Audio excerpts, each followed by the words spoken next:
Assalamualaikum warahmatullahi wabarakatuh. Halo guys, welcome back my channel Nairedbab. Selamat datang di channel Nairedbab. Seneng banget aku bisa bikin konten buat teman-teman semua. Semoga kalian selalu happy dan selalu bersyukur untuk menikmati hidup ini.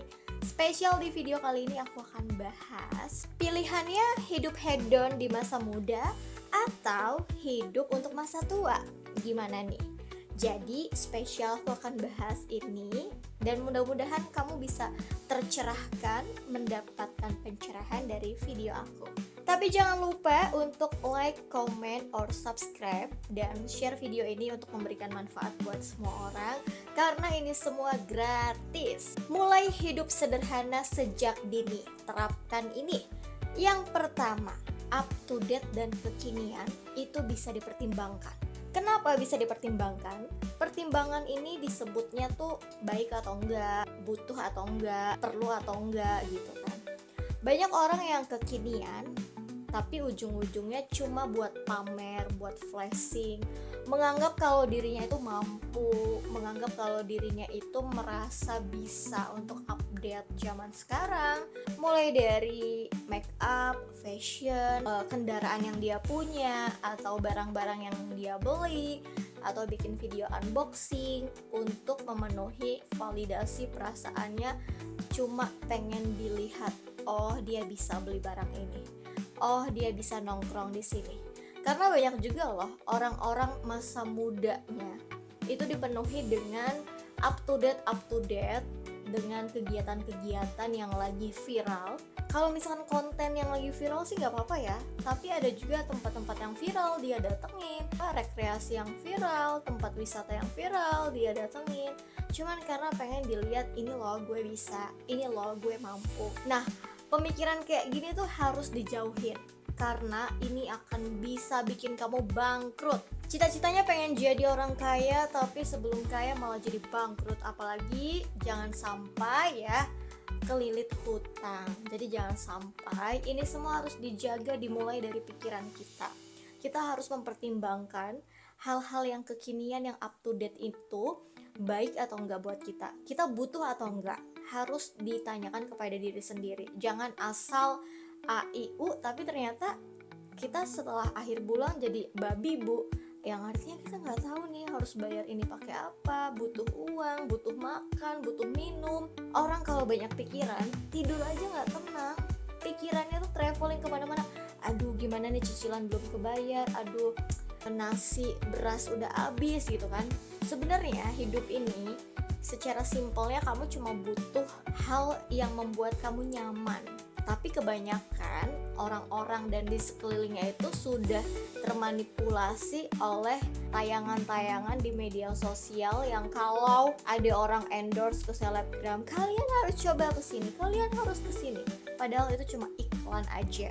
Tapi sebenarnya so guys, kalau di masa muda kamu dipenuhi dengan kayak gitu, ya kalau kita dari keluarga yang biasa-biasa aja, jangan harap kita bakalan bisa terpenuhi.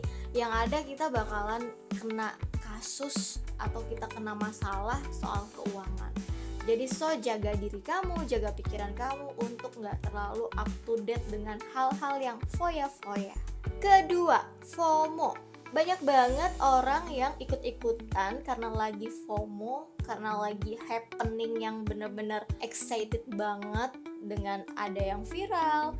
Kayak contoh boneka Labubu, itu banyak banget orang yang beli gantungannya, beli hiasannya. Kalau kamu punya uang atau berlebihan, it's okay, gak apa-apa gitu, nikmati, enjoy. Tapi kalau kamu pas-pasan, jangan dipaksain. Aku ingat banget ya, ini sih aku lebih ke fashion ya, dari mulai kerudung. Dulu ada kerudung itu yang kerudung plisket, terus sekarang ada kerudung spandek, terus ada kerudung pasmina, terus ada kerudung Paris. Banyak jenis-jenis kerudung dan lain sebagainya. Ujung-ujungnya aku lihat lemari aku, set banyak banget nih kerudung gue ini ya. Sebenarnya kalau kita mikir fungsinya kerudung itu ya udah warnanya senada aja, tapi ternyata kita terlalu terbawa dengan zaman media sosial. Akhirnya coba aja beli plisket, coba aja deh beli kerudung ini nih pasmina spandek, bahannya adem. Tapi ternyata kita udah ada warna itu di rumah, dan akhirnya kita jadi numpukin fashion baju yang gak kepake. Nah, karena pada satu saat kita butuh atau kita pakai, pasti warnanya senada dan orang nggak bakalan tahu itu kerudung tahun kapan, kerudung kapan belinya, orang kan nggak tahu. Makanya kebanyakan FOMO itu dari hal apapun, kayak fashion, kayak mainan, atau yang lagi happening, yang lagi hangat-hangatnya nih apa nih. Banyak juga kok, aku juga pernah ngerasain fase kayak gitu, tapi sekarang aku lebih kayak mengontrol diri aku dan nafsu aku untuk nggak terjebak dalam perilaku konsumtif, karena aku pengen di masa tua itu aku hidupnya udah enak, dan aku nggak mau masa muda aku ini terlalu hedon, ujung-ujungnya bakal kena masalah sendiri, yaitu masalah keuangan. Yang ketiga, biasakan untuk nabung, punya dana darurat. Nah, mau kamu masih muda atau kamu masih banyak uang sekarang atau kamu masih sehat, dana darurat itu perlu banget. Karena gimana pun dana darurat itu wajib kamu biasakan. Kita punya dana darurat untuk emergency. Kita emang nggak tahu kapan kejadian itu akan hadir, hal yang pahit akan tiba waktunya di hidup kita, kita nggak ngerti karena itu semua rahasia. Tapi kita harus punya dana darurat. Kenapa sih wajib? Karena dalam keadaan yang genting banget, yang benar-benar harus butuh uang cash, gak bisa nunggu, atau kita punya barang yang mahal sekalipun, barang-barang yang mewah yang punya nilai jual, itu perlu waktu untuk dijual lagi. Tapi kalau kita punya tabungan berbentuk cash, itu bakal bisa cepet kita ambil. Dana darurat ini gak bisa kita ambil kapanpun kita suka, tapi harus ada jangka waktunya. Kayak misalkan kita nabung deposit misalkan selama per 3 bulan atau per 5 bulan, itu bakal terus di payroll, diperpanjang otomatis kalau kita nggak ngambil uangnya. Jadi biasakan untuk punya dana darurat untuk hidup kamu biar nggak tergantung sama orang lain. Yang keempat, invest tanah atau emas. Kita tahu banget ya, zaman sekarang yang bertambah itu adalah populasi manusia, dan tanah itu dari dulu sampai sekarang segitu-gitu aja. Bahkan ada juga tanah yang abrasi, tanah yang hilang, atau tanah yang longsor. Jadi yang tadinya tanahnya 1000 meter tiba-tiba ada abrasi jadi berkurang. Nah, kalau manusianya, populasinya itu terus bertambah, tapi tanah tidak beranak pinak gitu ya. Tanah tidak bisa paling juga dibangun ke atas, bangunan ke atas gitu, nggak bisa nambah tanah atau nambah luas gitu, nggak bisa. Bisanya nambah ke atas, jadi nambah tinggi bangunannya gitu ya, kayak apartemen gitu kan, rumah susun. Tapi balik lagi, kalau kamu punya uang berlebih, investasi tanah itu adalah hal yang menjanjikan, karena tanah itu makin tahun makin naik. Emang kamu nggak butuh sekarang, ngapain beli tanah gitu kan, kayak nggak ada ini kan, bisa bikin franchise atau apa. Justru karena kamu punya tanah, itu nilai jualnya bakal tinggi di tahun-tahun berikutnya. Dan kalau emas ini adalah investasi yang aman dan juga rendah dari inflasi. Jadi emas itu kan dari alam ya, nggak ada manusia yang bikin emas. Emas itu adalah kekayaan mineral, kekayaan alam. Itu dari Tuhan. Emas itu kan tiba-tiba ada di sebuah sungai atau di tempat-tempat penambangan emas itu, dan tidak semua daerah ada tempat penambangan emas. Makanya emas itu akan punya harga yang stabil.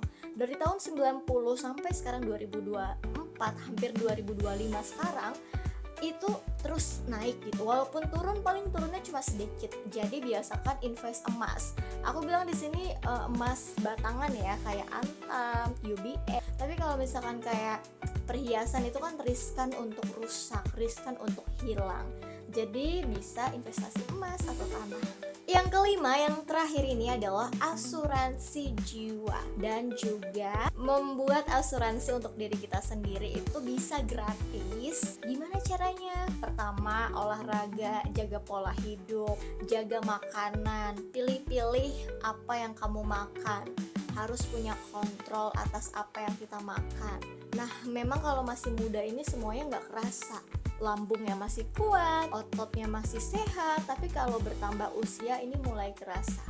Jangan sampai sakit itu datang terus kita sadar, tapi sebelum sakit itu datang tapi kita udah sadar sama kesehatan kita. Makanya banyak juga orang-orang yang mengasuransikan jiwa. kita nggak tahu kapan kita dijemput sama malaikat ya. Tapi pada intinya kalau meninggal itu pasti, mau tua atau muda itu pasti semuanya udah punya jatah meninggalnya masing-masing.